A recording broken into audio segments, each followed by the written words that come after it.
Howdy y'all, and hello all. Welcome back to O State All Day. Can Spencer Sanders have a Heisman type of performance in Fort Worth Saturday, or is Max Duggan literally going to run away with it? Well, Gundy says with his speed, that is a possibility. We say, you know what? We got this. Spencer Sanders will have that Heisman type of game. Oh, why? Thank you so much for asking. It's going to be because of the defensive line. No. I didn't misspeak. Not the O-line, the D-line. Why? Time of possession has been a weapon we've been using. Just like these teams have been using the quick passing game to kind of negate the defensive line capabilities we have. And then we adapted, and then they took advantage of the window in between the safeties and the linebackers. But Mason Cobb's now leading the league in tackles for loss. Jason Taylor and Trace Ford are both in the top 5 for passes defended. So on the defensive side, can it hold up if TCU is averaging 6.6 to 6.7 yards a carry? That's a big question. I think we do, and here's why. The thing that we've been doing, I think, with all this overload amount of talent, right, is taking care of the person in front of us, which is your job in football, but sometimes losing the gap sound principles that you're supposed to abide by. And a little bit and a little miss can mean a big play. And we saw that with Barry Morton. Like there was times his RPO game was perfect, but if you got a hat on a hat and a head on a head, right, you got to make the plays. Well, Max Duggan is equally as fast, if not faster. If you heard Gundy thinks that he's probably within the range that only a couple of the defensive players on the team could catch him if he gets rocking and rolling.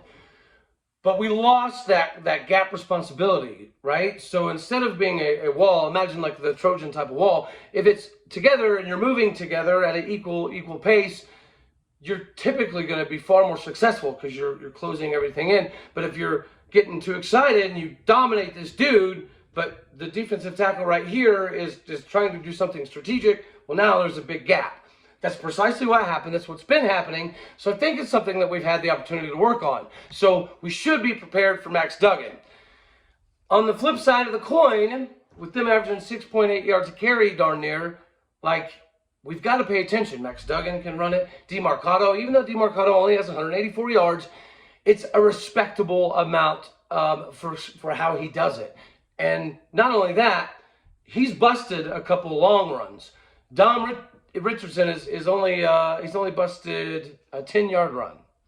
Yeah, I said that. Now, don't get it twisted. Dom is actually a really good running back who has dominated, no pun intended. No, I'm just kidding. It's intended. At times when he needed to. And so when we needed 2 or 3 yards, he's getting it. Is he busting for 60, 70 like Miller is for TCU and DeMarcado can as well? Because we've already seen it this season. No, he's not. But he's going to handle his business. But, where did he commit and go to? TCU. And then after he did so, and I believe he even was on campus doing workouts with the team, I'm pretty sure, he got told or he found out that he basically didn't have a scholarship left due to numbers. AKA, they brought somebody in that they decided was higher ranked and tried to kind of play it off like, oh, shucks, sorry, bud, we didn't count good. It's not what happened. He knows that. So is he going to run a little bit fired up this game? I don't know. You tell me. Look at his running the last time he got the start against TCU. And you tell me what you think may happen this weekend. They're the one averaging 6.7 yards carry. We're the ones that are probably going to take care of business in that department because the defensive line is going to do that closing in umbrella that you can't get out of most of the time. So we're going to be able to control the game most of the time. As we've already talked about, y'all, if we need to score in 30 seconds, we can. If we need to score in 9 minutes, we can. That's going to be imperative in this game. Their 6.8 yards a carry is kind of like Braden Johnson having, 21.3 yards a carry. And their stud, Quentin Johnston, on the other side, he's going to be in the NFL as well, right? He's only averaging 12.3 yards a carry. Yards is pretty close. He's a little above Braden. No, he's not above. He's close to Braden Johnson in yards, right? And then you have the ball hawks, right? Trace Ford, like we've already talked about. Jason Taylor second, being in the top 5 with Trace, and that passes defended range. Sione, I think he's going to have a big game because of the maturity, the responsibility that these guys know they have. Spencer Sanders, he's going to have to keep it rocking and rolling. He's thrown for 1,364 yards. He's going to have to keep that rocking. On the other side of the coin, Duggan's thrown for 1,305 yards. So they're number 1 and 2 in that department in the Big 12. So this is going to be what most people think is a shootout. And the score's probably going to indicate that even when I say that. There's going to be plays that are being made. Both teams are too talented to be shut down the entirety of the day. So it's going to be some fireworks. But I do think that because of the maturity and the responsibility of taking control of something when you have to, that's embedded in our team. And this is new for TCU because of the turmoil they went through last year. Sonny Dykes, hat off. Amazing, dude. Amazing, amazing, amazing. Their players are bought in. They're playing phenomenal. It's going to be a good one. But what's going to be the common denominator? Well, we'd already mentioned the 6.7 yards, 6.8 yards a carry type of average that TCU has. We talked about Braden Johnson being at 21.3 yards a carry or a catch. We talked about Johnson on the other side at 12.3 yards a catch. But what we haven't talked about is after you get to their next wide receiver that they use quite a bit, Barber is below Brennan Presley, Bryson Green, and John Paul Richardson. And they're all averaging in the 12 to 18 yards a catch as well. So I think maybe that's the difference. I do think, or if they run for 6.7 yards a carry, like we've already, guys, it's not gonna go well. Well, on the other side of the coin, if our receivers are averaging 18, 21, 22 yards a catch, not gonna go well for them either. So something's got to give, right? That's the age-old adage: is if it's going down, somebody's got to be the hammer, somebody's got to be the nail. At the end of the day, we're that hammer. Is it always going to be pretty? No, but it's a lot prettier than what somebody like a Michigan has. It's not going to necessarily rock your socks off, but it's going to do more than most conferences around. You don't believe me? Go look at the TV numbers over this last weekend. If you didn't catch my last video, I went, again, deep dive. I'm also waiting on my big breakdown from, again, TCU, but I don't know. It is what it is. It's loading. It's coming. I just got to figure it out. So Lawrence, Kansas hosted game day, and it was the biggest pre-November crowd at a game day set since 2010. And then, the unranked Texas Tech and the little old stuck back in Stillwater, Oklahoma, means nothing, Oklahoma State University, we did precisely what we were supposed to do. And we also had the most viewers on FS1 for the Big 12 network since 2017 Bedlam. And people want to say that all that matters is OU and Texas. Guys, OU and Texas, I'll say it, they've become irrelevant in the Big 12. And they've become irrelevant moving on to the SEC. We have more strength than 65, 70% of the SEC. Easily about the same thing in the Big 10. I would put West Virginia against Delaware or anybody because they've got a pretty good defense. And JT Daniels, if he gets hot, guys, he can perform at all levels. Okay? Real quick, I did want to get to the fact that, here we go, big news, thank you for hanging out. I had to leave the surprise for the end, guys, okay? Don't blame me. My pick for the game is going to be 52-41 O State, if you've seen in my videos. We'll get to the rest of my picks here in a second. But if you've been following along, I've been alluding to and dropping little bitty nuggets of some pretty cool news. Well, if you've seen my Twitter, @AllDayOState, it was officially announced today that I am now the national representative of Oklahoma State University for the Locked On Sports Network. Guys, check them out. In all areas, they have millions of subscribers. And I believe, if I heard the number correctly, I'm the 56th Division I college show for the Locked On Sports Network. I'm going to give, again, the same type of information, but it's going to be formatted 10 times better. It's going to show the production value as the upgrades kind of start matriculating in, as they are. But I'm so happy to announce this. This is huge for me. I've been accepted to that Full Sail University Dan Patrick ESPN school. And, I was thinking it's going to take some time, which is fine. I have time. But I knew I had the talent and capabilities to do this on a daily basis without necessarily doing that. But I thought that was the right ticket. Until I saw Josh Neighbors on Locked On Big 12 talking about needing new people for the company to represent the schools in the Big 12. There was only a handful of them. And I know there's thousands and thousands and thousands of journalists that did, get degrees. So what did I do? I knew that I didn't have a degree that said journalist and yada, yada, yada, yada. So I launched this channel a couple weeks ago. And that's the only way that I knew that I could convey that you're not going to find a whole heck of a lot better. There are some really good people that break down Oklahoma State, but I don't think they're going to do it on a daily basis like I am going to be able to do it, especially with the backing of this massive professional company that has hundreds and hundreds of teams.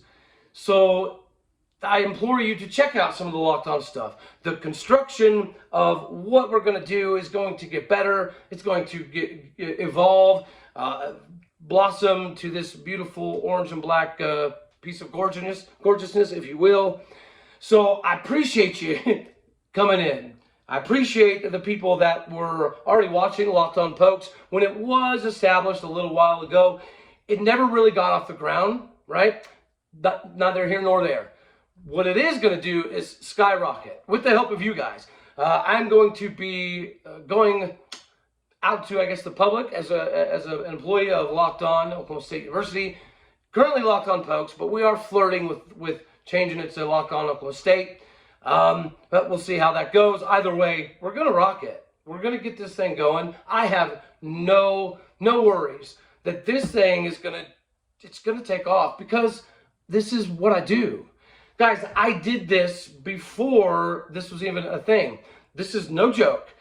My last few jobs, I was not being cocky or condescending or anything like that. I was able to work from $9.50 an hour to $50 an hour, so I earned it over the years. But when I rose in this game, I would tell my bosses I gotta have certain chunks of Saturdays off.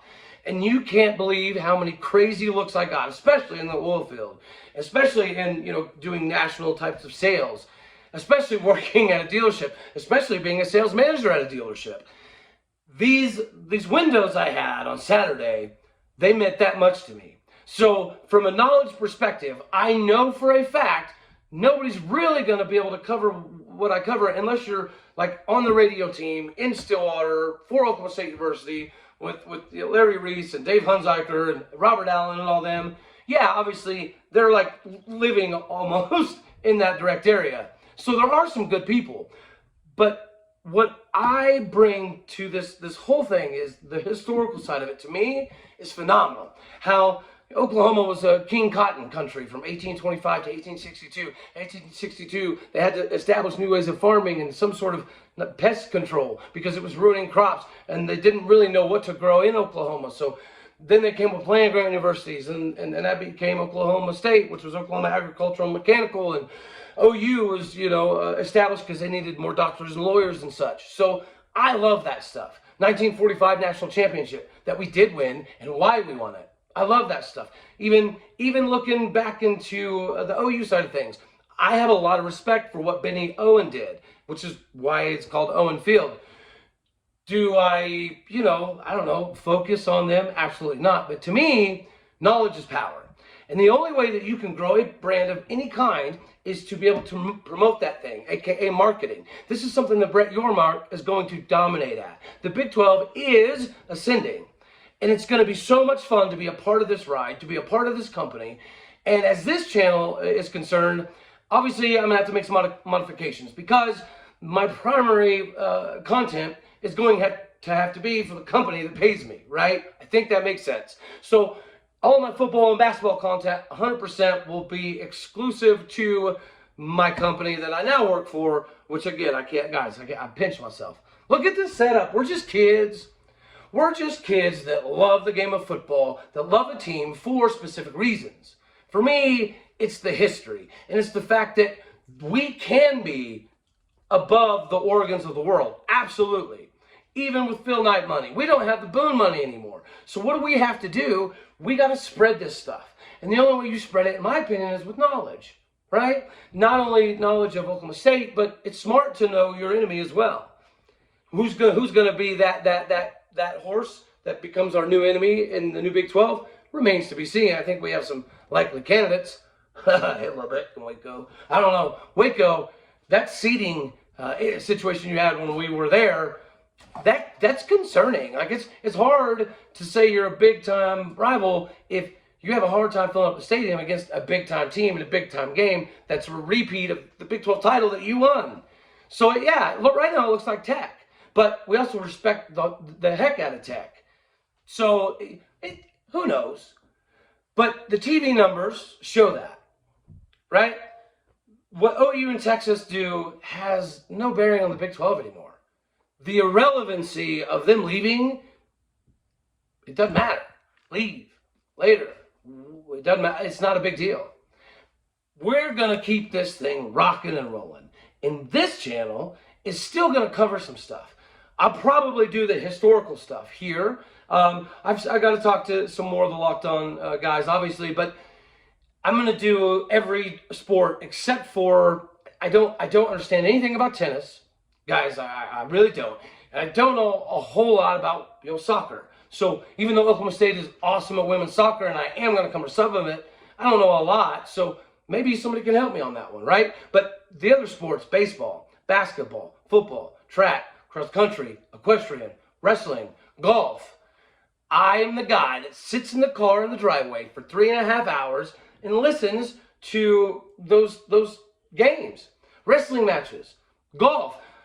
My family thought I was just crazy. I can listen to a game, and because I was able to play the game for a decent amount of time, I can envision what's happening. So when Hunziker is on call, to me, it's the same as watching. If I can hear everything that's happening, I can see it on the field.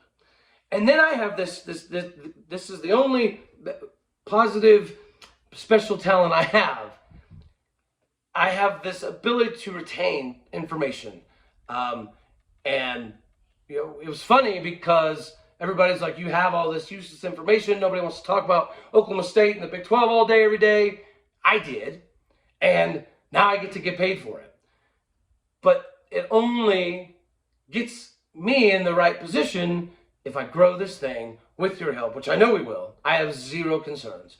Help me figure out what things I need to touch on, what things I need to work on. And I will continuously improve. I've been doing this for 18, 20 days now, guys.